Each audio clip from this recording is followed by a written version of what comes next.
Hello everyone, welcome to your own channel Mission 100. I'm Katyani and today we'll start with the next article, that is Article 7 of Citizenship. After that we come with the Article 8 and after that Article 9. So let's start. Citizenship of certain migrants to Pakistan, that is Article 7. The article deals with the right of people who had migrated to Pakistan after March 1947 but subsequently returned to India. ठीक है, देखो इसमें article में क्या दिया गया है। इस आर्टिकल में ये कहा गया है कि यह आर्टिकल उन लोगों के राइट्स के साथ डील करता है जो पाकिस्तान से माइग्रेट होके आए तो थे, लेकिन उसके बाद मार्च 1 1947 में वो रिटर्न हो गए थे इंडिया को। ठीक है, जो पाकिस्तान गए तो थे बट वो इंडिया वापस आ गए थे। ठीक, तो ये सिटीजनशिप आर्टिकल जो है, citizenship of certain migrants to Pakistan article 7, ये इन लोगों के राइट्स के लिए डील करता है। ठीक है, अब आता है article 8, citizenship of certain persons of Indian origin residing outside India. अब देखो इसमें क्या है।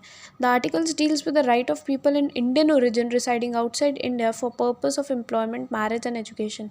ये आर्टिकल 8 जो है सिटीजनशिप के अंदर, ये उन लोगों के साथ डील करता है जो लोग इंडिया से बाहर रहते हैं बट स्टिल वो इंडिया के सिटीज़न हैं। किस पर्पस के लिए वो गए होंगे इंडिया के बाहर, या तो एम्प्लॉयमेंट के लिए गए हैं, या तो मैरिज के लिए गए हैं, या तो एजुकेशन के बेस पे गए हैं। ठीक है, बट स्टिल उनकी जो इकोनॉमी है या फिर स्टिल वो इंडिया के ही सिटीज़न हैं। ठीक है, उनकी इकोनॉमी अगर इंडिया में लाई करती है तो वो सिटीज़न ऑफ इंडिया ही होंगे। ठीक, या फिर उनके पेरेंट्स रह रहे हैं तो बट स्टिल वो इंडिया के ही सिटीज़न हैं। हमने एक आर्टिकल था, आर्टिकल 6 हमारे पास, इसमें लिखा था ही ईदर हिज पेरेंट्स और any grandparents were born in India, that is government of India act 1935, in case such a person are migrated before July. ये वाला नहीं है, इसमें फ़र्स्ट आपको एप्लीकेबल कह सकते हो। ठीक है, इस केस में फ़र्स्ट जो है ये हमारा एप्लीकेबल हो जाता है कि मतलब वो एम्प्लॉयमेंट बेस के लिए गए हो, मैरिज बेस के लिए गए हो या एजुकेशन बेस के लिए गए हो, बट स्टिल वो इंडिया के ही सिटीज़न है।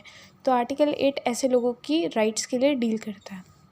अब आता है article 9, people voluntarily acquiring citizenship of a foreign country will not be a citizen of India. अब भाई तुम वॉलंटरीली जाके सिटीजनशिप ले रहे हो फॉरेन कंट्री की, तो तुम सिटीज़न थोड़ी हो इंडिया के। तो इस टॉपिक पे इस मैटर के अंदर आर्टिकल 9 एप्लीकेबल होता है। ठीक है, तो अब आते हैं हम आर्टिकल 10 और आर्टिकल 11 पे। एक्चुअली यही दो लास्ट आर्टिकल्स बचे थे हमारे इसके अंदर, तो इसको भी यहीं पर कवर कर देते हैं। Any person who is considered a citizen of India under any of a provision of this part shall continue to be a citizen and will also be subject to any law made by Parliament. ठीक है, ये आप लोगों को समझ आ गई होगी, clear cut लिखा है इसमें। Any person who is considered a citizen of India under any of the provision of this part shall be continue to be the citizen and will also be subject to any law made by parliament. कोई भी इंसान जो citizen है India का, वो या फिर under any provision of Indian this part shall continue to be citizen. इस आर्टिकल के अंदर जितने भी प्रोविजंस हैं, अगर उनके अंदर कोई भी पॉइंट के थ्रू वो एक सिटीज़न कंसिडर किया जाता है, ठीक है, तो वो जो पर्सन है वो क्या है, देखो इसमें आगे लिखा है shall continue to be a citizen. अगर इस प्रोविज़न के अंदर कोई भी रूल उस पर्सन के लिए एप्लीकेबल है तो क्लियर कट वो सिटीज़न है इंडिया का। ठीक है, also be a subject to any law made by parliament, और उसको पार्लियामेंट ने कोई भी लॉ बनाया है या कोई भी कुछ पास किया है तो ऑफकोर्स वो भी उस लॉ को फॉलो करेगा क्योंकि वो एक सिटीज़न है इंडिया का। ठीक है, अब आते हैं आर्टिकल 7 पे।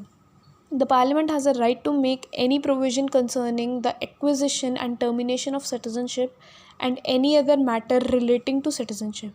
देखो पार्लियामेंट के पास पूरे राइट्स है। ठीक है, किसी भी वो अपना कंसर्न दिखा सकता है किसी भी सिटीज़न के ऊपर। ठीक है, any other matter relating to citizenship, कोई भी मैटर अगर सिटीजनशिप के रिगार्डिंग हो रहा है तो ऑफकोर्स पार्लियामेंट के पास पूरा राइट है कि वो उसके अंदर इंटरफेयर करे। ठीक है, तो ये था हमारा आर्टिकल 11। सो इसी के साथ ये वीडियो ख़त्म होती है। इस वीडियो में हमने आर्टिकल 7, 8, 9, 10, 11 देखा। ठीक है, नेक्स्ट वीडियो में बता देते हैं आपको क्या करवाएंगे, citizenship of Indian constitutional provision, ये आपका नेक्स्ट वीडियो में होगा। ठीक है, so till now thank you so much.